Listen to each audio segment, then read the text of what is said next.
Fala pessoal, sejam todos bem-vindos a mais um vídeo aqui no NS Futebol. Seguinte pessoal, hoje a gente vai falar sobre a Inter. A gente falou ontem sobre o Manchester City, hoje é dia da Inter de Milão aqui no NS Futebol, nessa semana muito especial de Champions League aqui no canal. Então vamos lá aos dados da competição, a gente já passou isso algumas vezes aqui ao longo da semana, então eu vou passar mais rápido. A gente está olhando para um sistema onde tem uma associação muito legal, onde explica a variação e onde a gente não está roubando, colocando muita variável que não presta. A gente só colocou as variáveis que são mais importantes e que o sistema identificou como mais importante, ou seja, tem uma validação para aquilo que a gente está falando.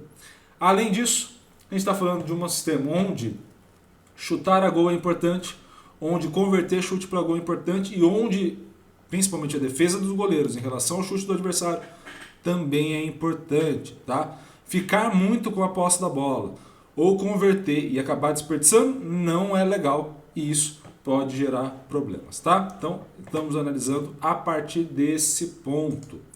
E aí vamos para a análise da nossa querida Inter de Milão, overall 54, uma equipe que não fica com a posse da bola, tem muita dificuldade de ficar com a posse da bola, progride em campo mais do que realiza passe, né, nessa proporção, e isso está muito associado à progressão por condução, ou seja, conduz muito a bola ao longo do campo, mais do que fica realizando passe, uma equipe muito diferente em relação à equipe do Manchester City que a gente analisou ontem. Essa equipe tem uma taxa de conversão ainda baixa, quando finaliza bem e converte a gol mais baixo do que poderia, tá? Então sim, uma equipe que tem dificuldade na criação na fase ofensiva. Onde que está o grande ponto de vantagem da Inter? Está na fase de defesa. É uma equipe que recupera bem a bola, bastante vezes. É uma equipe que recupera sem realizar a falta. Então esse é um outro ponto. É uma equipe que bloqueia muito bem e tem no seu goleiro uma força defensiva muito boa. Então a gente está olhando uma Inter muito bem organizada na fase defensiva, muito mais do que na fase ofensiva. Então, olhando para esse cenário, é uma Inter muito mais sólida nessa fase defensiva e que vai tentar explorar os contra-ataques contra essa equipe do Manchester City, que tende a ficar mais com a posse da bola, tá? Então, estamos olhando um cenário mais geral possível dentro da análise. Além disso, se a gente for começar a colocar ordem de força entre as equipes, né? Ou seja, vamos excluir as principais equipes que a Inter jogou, né, excluir as equipes mais fracas e ficar com as equipes principais, você tem uma queda de performance da Inter de 54 para 51. Então você tem ali 3 pontos a menos. E por quê? Porque conforme você vai aumentando o nível de dificuldade que a Inter foi enfrentando, então aí Bayern de Munique entra na conta, Porto, Benfica e o Milan, quanto mais difícil foram as equipes, você percebeu uma Inter que já abdicava da posse e continuou abdicando dessa posse, também já progredia através da condução e continuou dessa forma, ou seja, você tem um perfil da equipe jogando de maneira geral, nas ações que mais ocorrem no jogo. Você tem uma taxa de conversão muito próxima, mas tem uma queda na finalização, na qualidade da finalização, ou seja, não atinge tanto o gol, e uma queda na taxa de conversão. Então você tem uma equipe que encontra dificuldade contra essas equipes em gerar gols e gerar saldo a partir disso, tá?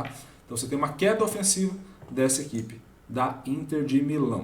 Na fase defensiva você passa a ter já uma outra organização, que é o seguinte: você tem uma recuperação, uma velocidade de recuperação muito próxima, que é baixa. Então a gente está olhando para um cenário onde não é uma equipe que pressiona e recupera rápido, mas recupera muitas vezes e mais vezes até contra equipes mais difíceis. Ou seja, é uma equipe que fica alternando posse, recupera, perde, recupera, perde, recupera, perde, com as suas equipes adversárias. Evita faltas nesses confrontos, mais do que evitaria em outros confrontos, né? E aí, obviamente, a gente está falando de faltas que podem estar relacionadas diretamente à estratégia da equipe, ou seja, deixar para fazer a falta no momento que for necessário. Uma equipe que bloqueia menos, mas que o goleiro atua mais contra essas equipes mais difíceis. Ou seja, para quem assistiu jogos contra o Milan, o Onana foi muito bem nos 2 jogos. Né? Não necessariamente evitou uma derrota da Inter, ou o Milan teria dominado, mas em pontos cruciais, quando a bola foi para o gol, ele fez a defesa.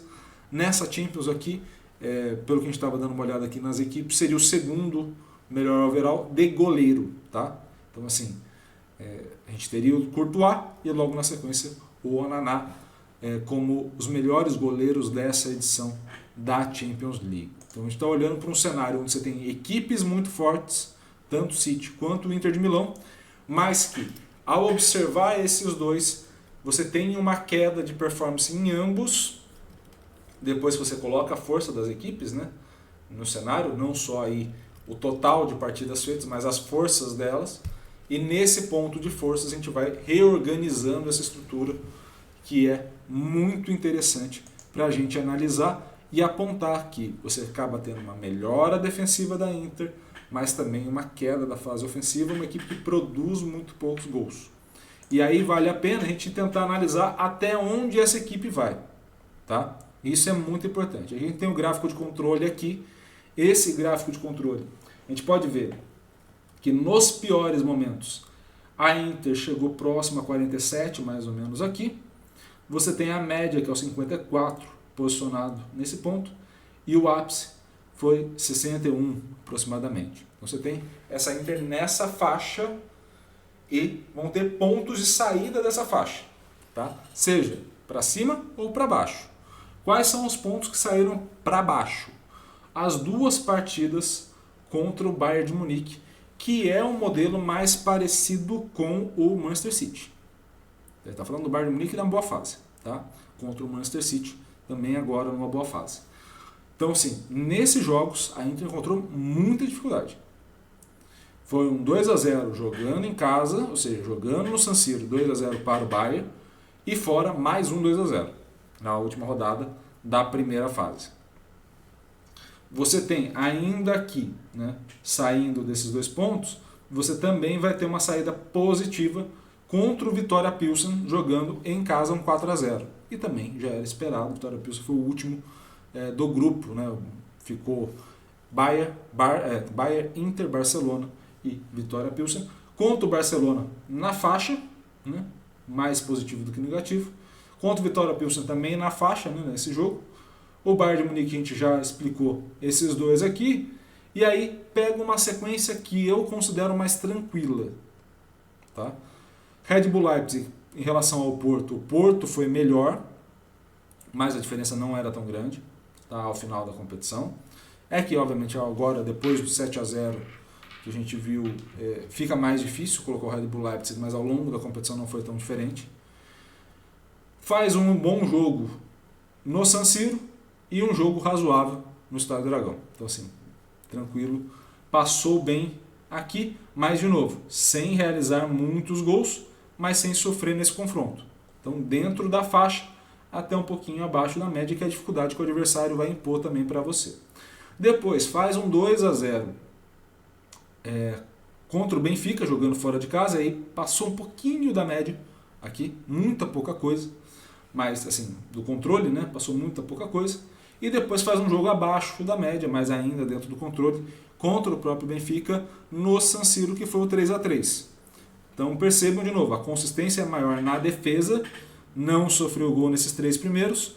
Nesse em que o jogo já estava mais fácil, ainda sofre o empate. E aqui provavelmente por desconcentração, alteração de treinador, enfim, já estava uma situação muito difícil de reverter a determinado momento da partida, e isso vai prejudicar obviamente a análise. Já contra o Milan, você tem dois bons confrontos, 2-0 e 1-0, ou seja, não sofreu gol, ainda fez 3 nesse cenário.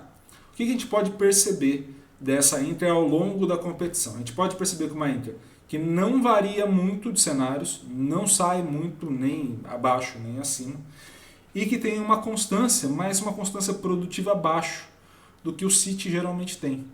Então assim, se a gente for comparar as duas equipes, o City tem mais da onde buscar em termos de performance do que a própria Inter. O que a Inter precisa nesses confrontos?